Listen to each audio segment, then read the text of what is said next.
nous a donné ce don de sagesse, de connaissance, de la parole de connaissance, pour comprendre que celui-ci est réellement dans le Seigneur. Aujourd'hui, les gens qui vous voient ici seront conscients que vous êtes parmi les Israéliens. Qui sont les pères du réveil au Congo? Le premier pasteur qui est venu ouvrir l'œuvre missionnaire au Congo, c'est le pasteur Henri Krever. Kimbambu n'est pas un kimbanguiste. Kimbambu est d'abord un enfant de Dieu de la CBFC, Communauté Baptiste du fleuve Congo, où il a été baptisé. Pourquoi le Congo démocratique est au centre de l'évangélisation? C'est le Congo démocratique qui est chargé par Dieu à retourner l'arche de l'alliance. Il doit prendre l'or, l'argent, les bois pour la reconstruction du troisième temple. Les grandes questions qui se posent chez nous, c'est quoi? Parce que tant que nous n'aurons jamais répondu à ces questions-là, nous n'aurons jamais compris pourquoi l'histoire de l'Église chez nous. D'abord, qui sont les pères du réveil au Congo? C'est la première question. Et quand remonte le réveil à Kinshasa? Deuxième question. Comment s'est déroulé le réveil au Congo? Troisième question. Quelles sont les grandes écoles du réveil au Congo? Et qui en sont réellement les leaders? Parlez de leur travail chacun et combien de générations des auteurs du réveil peut-on compter? Là, je prends un petit verset dans 1 Corinthiens, chapitre 16, verset 1. Et je vais lire ça rapidement. Encore une recommandation que je vous adresse. Frères, vous savez que la famille de Stéphanas est le prémisse de la caille et qu'elle s'est dévouée au service des saints. Ayez-vous aussi de la déférence pour de tels hommes et pour tous ceux qui travaillent à la même œuvre. Qu'est-ce qui a fait que la Bible arrive chez nous?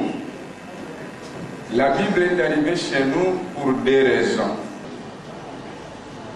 La première raison est que l'Europe traversait une période d'expansion économique. Et donc, les mines d'or, les mines d'argent se faisaient déjà rares en Europe.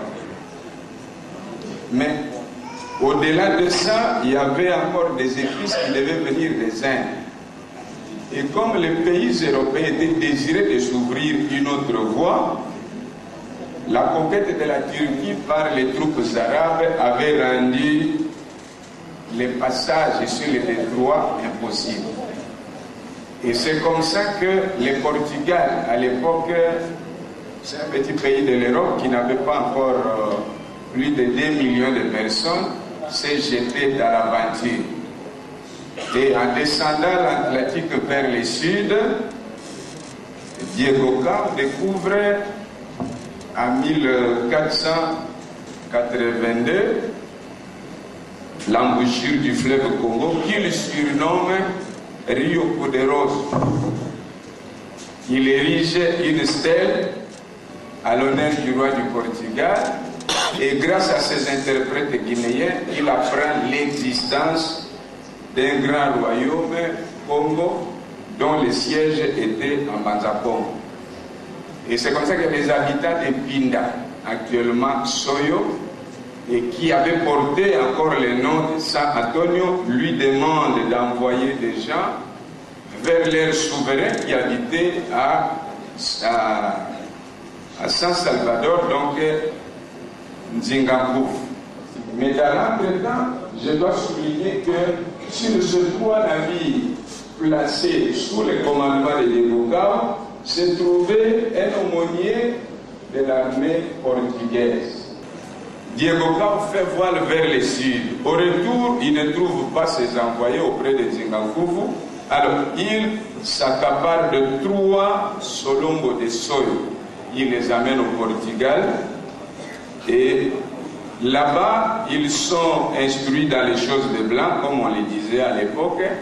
Et ils sont revenus quelques années après. Et c'est à ce moment-là que la première évangélisation du Congo commence. La première Bible est arrivée chez nous le 3 avril 1991, bien avant d'autres pays. Et donc, le premier baptême s'est passé à Soyo, mais comme c'était l'oncle du roi, il s'est dit non, je préfère réserver le privilège au roi. Et donc le roi a été baptisé à la même date où la première Bible est arrivée chez nous le 3 avril 1491, et c'est ça la date qui marque la première évangélisation. Donc le Congo doit connaître 2 évangélisations. La première évangélisation commence en 1483 et cette évangélisation va se terminer en 1835. Comme le gouvernement anticlérical s'était introduit au Portugal, ils ont demandé d'expulser de tous les territoires congolais, parce que vous savez qu'à l'époque, il n'y avait pas encore de frontières héritées de la conférence de Berlin. Donc, les Congo-Angola, les Congo-Kinshasa, les Congo-Brazzaville, c'est ce qui formait la grande portion des terres des choses. Donc, ils sont partis. L'évangélisation s'est arrêtée comme dans une sorte de première mi-temps. La deuxième mi-temps va commencer en 1835. Mais là, ce ne sont plus les catholiques qui vont jouer un grand rôle, ce sont des protestants. Et parmi ces protestants, c'est David Livingstone, que vous avez appris peut-être plus par explorateur, mais c'est un pasteur. Il est venu en Afrique du Sud, il s'est marié et il est monté jusque chez nous où, pour la première fois dans l'histoire de sa vie, il s'est construit une maison à Nyangwe, donc nous sommes dans la province du Maniema. Et quelques temps après, il est rejoint par Harry Morton Stanley, un bâtard qui ne connaissait pas son père. Excusez-moi le terme, sa maman était une prostituée. Donc, John Leng, de son vrai nom, ne connaissait pas son père. Et arrivé dans notre territoire, il a rencontré David Livingstone. David Livingstone venait de perdre son fils aîné, Robert Livingstone, qui était arrêté aux États-Unis dans la guerre de sécession et qui était fait prisonnier et qui a été exécuté. Alors, pour Stanley, retrouver ce vieillard de 58 ans, c'est un privilège parce que lui-même n'a jamais connu son père et auprès de ce vieillard, il trouve beaucoup d'affection.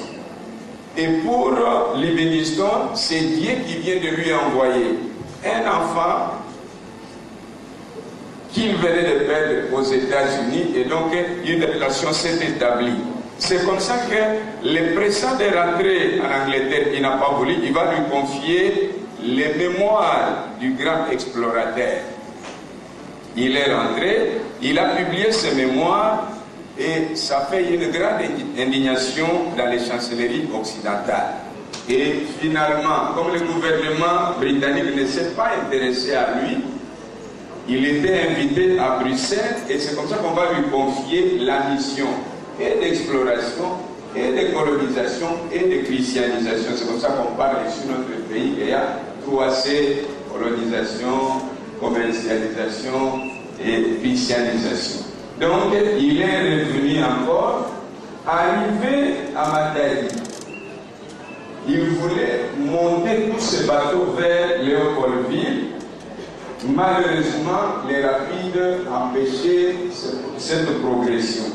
C'est comme ça qu'arrivé à Matadi, il a utilisé des dynamites et le matin, les Bakongo de Matadi qui s'est réveillé à cette époque-là. Matadi ne portait pas le nom de Matadi, ça portait le nom de Pozo. Donc, on ne peut pas parler du Congo sans parler des hommes de Dieu. Vous savez que l'État indépendant du Congo, bien que nous soyons nés dans un territoire étranger, mais ce sont des pasteurs anglais qui ont travaillé pour freiner d'abord l'avancée des musulmans. Ce qui a amené beaucoup d'enfants de Dieu vers le Congo sur quoi?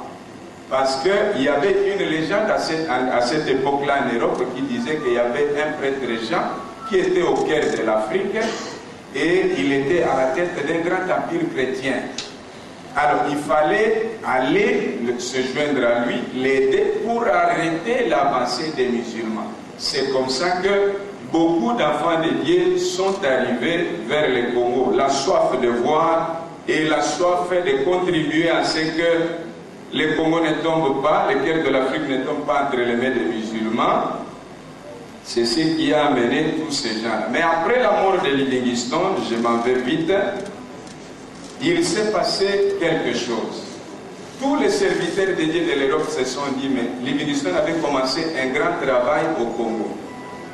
Qu'est-ce qu'il faut pour aider que ce travail ne meure pas? C'est comme ça qu'un merveilleux couple de Fanny Grattan-Guinness vont se réunir pour fonder ce qu'on appelait à l'époque la Livingstone Inland Mission. Et donc, quand ils ont formé cette organisation, ils ont commencé à recruter des pasteurs qui devaient venir prêcher au Congo. Et le premier pasteur qui avait répondu, c'est le pasteur Henri Creven. Je crois, j'ai amené sa photo. C'était difficile qu'on puisse travailler ça. Le premier pasteur qui est venu ouvrir l'œuvre missionnaire au Congo, c'est le pasteur Henri Creven. Ce sont des petites histoires. Quand on nous demande, ça nous pose un peu de problèmes. Un peuple sans histoire, c'est un peuple sans âme. Et vous, les hommes de Dieu, vous qui êtes venus de Brazzaville, vous qui êtes venus de l'Angola, du Congo, Kinshasa ou d'ailleurs, c'est très important. Donc là, vous avez la photo du pasteur Grattan-Guinness et vous avez la photo du pasteur Henri Creven. C'est le premier qui est arrivé au Congo à 1878. Il a avancé vers Matadi, comme je vous ai dit que Matadi ne portait pas le nom de Matadi à l'époque. Il est reçu avec Johan Strom, un sujet danois, un autre pasteur danois, et ils sont reçus par le chef Kangampaka. Le chef Kangampaka va leur dire, vous n'allez pas régner avec moi ici si vous voulez faire l'évangélisation, parce qu'ils lui ont dit non, nous sommes venus vous apporter la nouvelle de quelqu'un qui était mort à la croix, et c'est quelqu'un-là, c'est le Fils de Dieu, et si vous le recevez, vous serez heureux, vous et votre peuple. Alors il va leur donner la montagne de Balabala. Et c'est là où la première église protestante, parce que dans le cadre de notre pays, ce ne sont pas les catholiques qui sont venus avant, contrairement à ce que les gens pensent, les catholiques sont venus 5 ans après les protestants. Donc, ils ont commencé l'œuvre là-bas. Et le deuxième groupe va venir avec Henri Richard, que le Bakongo avait surnommé Mungwakazi. Et finalement, le troisième groupe arrive jusqu'à Mbanza, Ngombe-Lutete. En Ngombe-Lutete, je souligne, c'est très important. Pourquoi? Parce que il y a un jeune homme en Ngombe-Lutete. Il vient de perdre sa mère. Et ce jeune homme s'appelle Simon Kimbangu. Il est reçu chez sa tante qui s'appelle Maman Kinzemu. Et quand George Greffer, Thomas James Campbell arrive, c'est la Maman Kinzemu qui les reçoit dans ce qu'on appelait à l'époque la station de Watem. Ils ont béni la dame et ils ont béni les jeunes hommes. Et je crois que nous avons vu même là où il a été baptisé et tout ça. Donc Kimbangu n'est pas un kimbanguiste. Kimbangu est d'abord c'est un enfant dédié de la CBFC, Communauté Baptiste du Fleuve Congo, où il a été baptisé. Et après, il y a un quatrième groupe. Ce quatrième groupe-là, vous avez Georges Greffer, qui était missionnaire d'abord au Cameroun, qui avait épousé une Camerounaise. Et nous avons là la photo du premier chrétien congolais, M. Limbo. Ses enfants se trouvent, je crois, à Londres, parce que lui-même, il était tombé un peu aveugle. Et vous avez le premier bateau. Ce bateau-là a été surnommé Peace. Qui avait donné ce bateau? Et pourquoi ce bateau est arrivé? Les premiers missionnaires, en arrivant à Kinshasa, commençaient à prendre des pirogues pour aller vers l'Équateur. Et à bord de ces pirogues, les Ngombe, les Mbunza et les gens de Bolobo, chez notre ami les musiciens Boziana, commençaient à attraper les missionnaires et les bouffer. Alors, le rapport est allé à la Société des Nations parce que c'est vrai, aujourd'hui l'évangile se présente comme c'est facile, il n'y a pas de souffrance. On ne peut pas annoncer l'évangile sans s'attendre à des répercussions. Et si nous devons donner le message de l'évangile, donnons le message en gardant aussi de l'espoir à ces gens qui ont perdu leur vie pour notre pays et notre nation, notre peuple. Alors c'est comme ça que Robert Darlington va donner 2000 livres sterling. Et c'est ces 2000 livres sterling qui vont acheter le petit bateau là. Je crois que je garde encore l'épave du premier moteur. Nous l'avons ici à la Bombay. Pour ceux qui veulent, c'est très important que vous puissiez visiter aussi ça parce qu'on m'a dit qu'on a visité là où Maman Marie Missamba était enterrée et tout ça, mais visiter aussi pour connaître la grande histoire chrétienne du Congo. Donc ce bateau-là a été surnommé Peace, c'est-à-dire la paix. Et vous allez comprendre que le Congo a toujours été une terre de paix, où vous pouvez venir, même quand nos frères du Congo-Brazzaville ont des problèmes, ils vont venir ici, ils vont trouver la paix. Même quand nos frères de l'Angola ont des problèmes, ils vont venir ici. Et même le président Eduardo Santos lui-même était ici quand il avait fui son pays pour venir ici. Donc, la première évangélisation s'est terminée et nous commençons la deuxième. Excusez-moi si je vais prendre encore un peu de temps. Maintenant, qui sont les acteurs de la deuxième évangélisation après les Blancs? Nous avons trois personnalités qui ont marqué. Nous avons trois personnalités qui ont marqué la grande évangélisation au niveau de Kinshasa. Nous avons d'abord un certain Papa Kelani. Et à part Papa Kelani, nous avons un certain Jacques-André Vernon. Et à part Papa Jacques-André Vernon, nous avons un certain Alexandre Adinabal. Et j'aimerais vous le présenter. Mais qui est Papa Kelani? Papa Kelani est né dans le Bas-Congo le 13 mars 1935.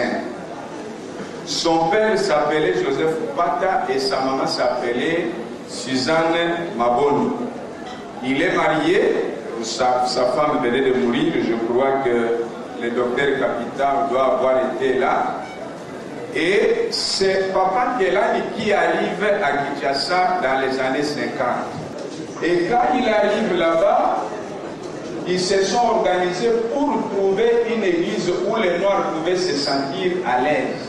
Mais les frères Kassaï se sont accaparés de cette église-là, ils ont laissé ça. Et finalement, à cette époque-là, ils vont lire un livre, le livre d'un pasteur qui s'appelait Valeur. Ce livre-là parlait sur les dons du Saint-Esprit, comment Dieu opère, comment Dieu parle, comment Dieu fait ceci. Alors, ils ont écrit à ce pasteur français, M. Valeur, pour qu'il vienne leur parler sur les dons qu'il avait, sur les dons spirituels dont il parlait dans son livre. Finalement, par le fait que Stanley avait pris une portion de terre du côté du Congo-Brazzaville, ce qu'on appelle Ngozi, ils ont dit non, aucune église française ne peut financer une œuvre d'évangélisation au Congo belge. Mais Valère leur dit, vous avez à Brazzaville un jeune pasteur français qui est né au Cameroun. Si vous envoyez des gens pour aller le chercher, il va venir. C'est comme ça qu'un certain Papa Moudiandanga, Papa Fouta, Papa Kelani, Papa Kanza Ndolumbele vont s'organiser pour aller à Brazzaville, pour aller prendre ces jeunes pasteurs-là qui s'appellent Jacques-André Vernon. Et c'est comme ça qu'il va arriver en Djili en 1962 pour dire les Jésus qu'on vous a toujours prêché, je ne l'ai pas laissé Jésus venir avec lui. Il a prêché, il y a eu des manifestations. Et le travail a commencé. Quelques années plus tard, c'est un autre serviteur de Dieu qui arrive. Il est noir, il est gros, il est costaud.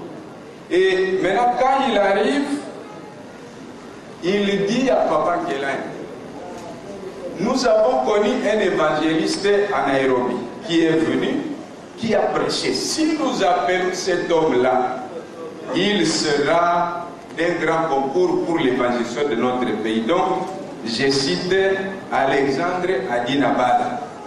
Et qui est-il? Alexandre Adinabala est originaire de Kaliko-Omi, dans le secteur de Aru, district d'Ituri, province orientale, comme on a déjà partagé ça, orphelin de père et de mère. Il s'est retrouvé dans une école qui appartenait à une église Africa-Irlande. Et un jour à l'école, il a posé la question, mais la Bible dit qu'il y a des miracles qui vont accompagner ceux qui prêchent. Pourquoi les miracles ne se présentent plus chez nous? Au lieu de lui répondre, son maître l'a renvoyé de l'école. Il est rentré à la maison, il était vraiment fâché, il a déchiré la Bible, il s'est créé trop de problèmes. Il a fui pour partir en Ouganda. Là, il s'est enrôlé dans le service de police pour devenir même un roulage. Et je ne sais pas les bévues qu'il avait commis là-bas, il va fuir maintenant jusqu'au Kenya. Et arrivé au Kenya, là-bas, il a commencé à prendre la boxe. Et finalement, il a formé une bande de bandits. C'est pendant ce temps-là que Osborne est allé faire sa croisade là-bas en 1957. Et l'un des amis de son groupe de gars, sa maman était malade. Alors ils se sont résolus pour dire non, nous allons l'amener chez les pasteurs. Si le pasteur ne la guérit pas, nous allons enlever ce pasteur et nous allons les séquestrer. Arrivé là-bas, la puissance de Dieu s'est manifestée, la maman était guérie, et c'est comme ça que Alexandre Adinabala va se convertir le 10 février 1957. Il est baptisé le 22 mai 1957. Il est confié à un certain Seclay et Dozouette pour finalement arriver au Congo dans les années 60.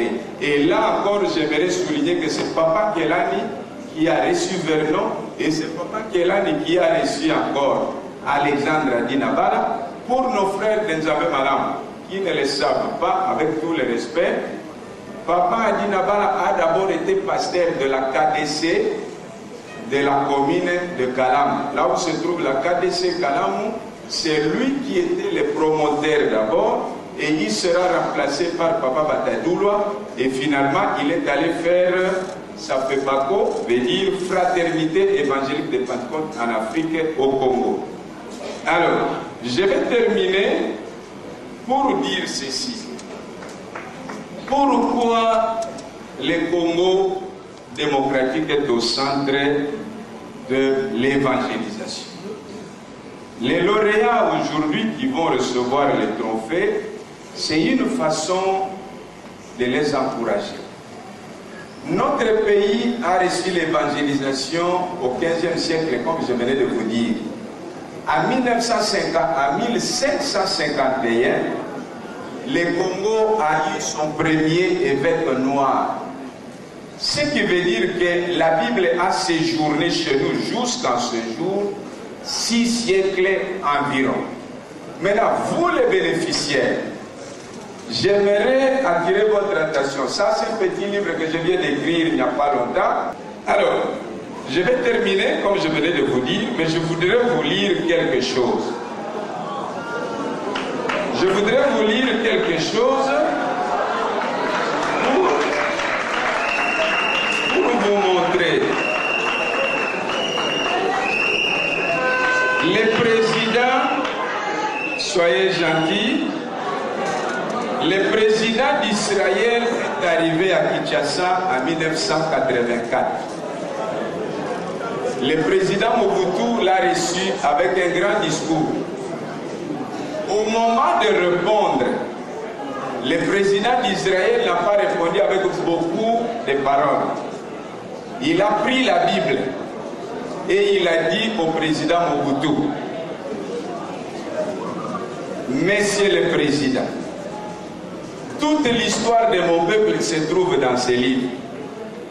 Mais dans ces livres, il y a quelques passages qui concernent ton peuple. L'histoire que l'on fera d'Israël se fera à partir du Congo. Aujourd'hui, Jeffrey Gret, un Britannique qui est aux États-Unis, on vient de trouver l'arche de l'alliance de Moïse en Éthiopie. Cette arche, suivez-moi très bien, cette arche a été prise pour être protégée par Ménélique I, le fils de la reine de Saba, avec Salomon. Au moment où son père est tombé dans l'apostasie, cette arche se retrouve présentement en Éthiopie. Or, la tradition biblique voudrait que l'arche ne rentre pas à vide. Elle est en pierre pour accompagner l'arche. L'Éthiopie, au moment où nous parlons, bien que faisant semblant économiquement, n'est pas à mesure de retourner l'arche de l'Éternel en Israël. Alors, Peter Eli c'est le Congo démocratique qui est chargé par Dieu à retourner l'arche de l'alliance. Il doit prendre l'or, l'argent, les bois pour la reconstruction du 3e temple. Donc vous n'êtes pas ici comme par hasard. Suivez-moi. Ne suivez pas les gens qui font le bruit. Vous êtes des hommes de Dieu. Suivez-moi très bien. Le premier temple qui a été construit en Israël a été construit par Salomon avec l'argent de David. David avait versé le sang, il ne pouvait pas construire le temple. Ce temple a été détruit par Nebuchadnezzar. Nebuchadnezzar a ramené tous les ustensiles à Babylone. Mais Dieu avait dit des siècles avant que c'est un certain Cyrus, un Médo-Perse qui allait reconstruire le temple. Et quand il a gagné Babylone, il a donné tous les objets. Et c'est grâce à l'argent que Cyrus avait donné que le 2e temple de Jérusalem a été reconstruit. Et le prophète dit, la gloire du second temple sera plus grande que la gloire du premier. Or, ce temple, nous savons, Jésus avait dit, à l'an 70, ce temple a été détruit. Maintenant, il faut qu'il y ait un 3e temple qui soit construit, qui soit reconstruit. Et ce 3e temple sera reconstruit. Je défie quiconque voudrait me mettre en défi. D'ailleurs, je n'en veux pas. Je suis docteur en histoire ecclésiastique, ancien conseiller du ministre du budget. J'ai fait tout ce que je pouvais faire dans ce pays.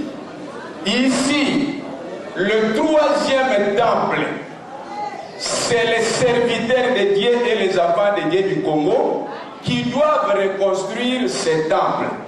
L'or, l'argent, les diamants que Dieu nous a donnés, nous devons amener ça jusqu'à la montagne de Sion pour reconstruire ce temple-là.